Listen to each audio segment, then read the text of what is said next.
let's see, today is the 17th, around the weekend of the 17th.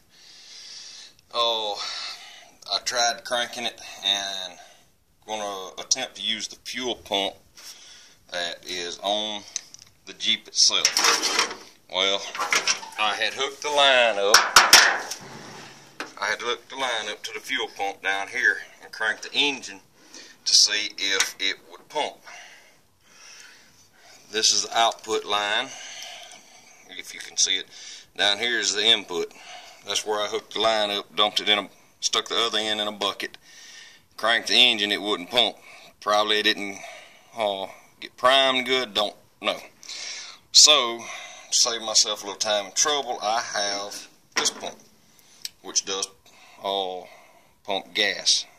It's got the little primer valve on the side, and I did verify that it would pump fuel through it.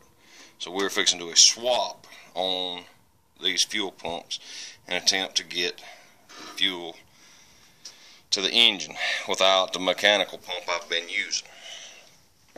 And the gas tank I pulled off of one of the other CJs that I have has a hole rusted here and a hole rusted here. And we have one hole or several little small pinholes here along the edge where it was up against the frame under the seat.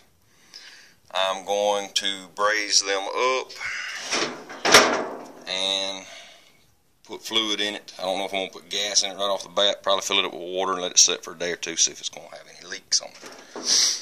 This tank has been previously patched on the bottom. It's actually got lead solder, or just lead on the bottom patching up this pan.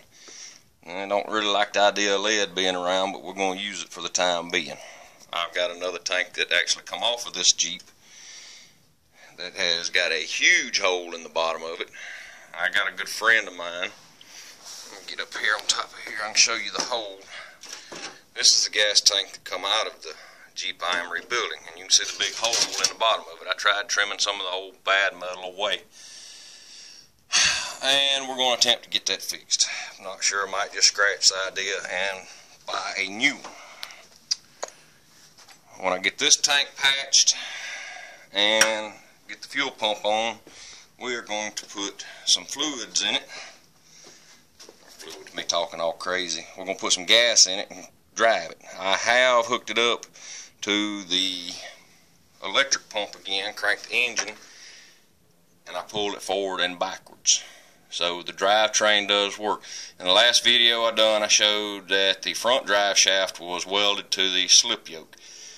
I've got another slip yoke and another drive shaft. I just have not had a chance to put it on because the pinion bearing on the front is wore out. I'm going to replace all that before I decide to hook the front drive shaft up.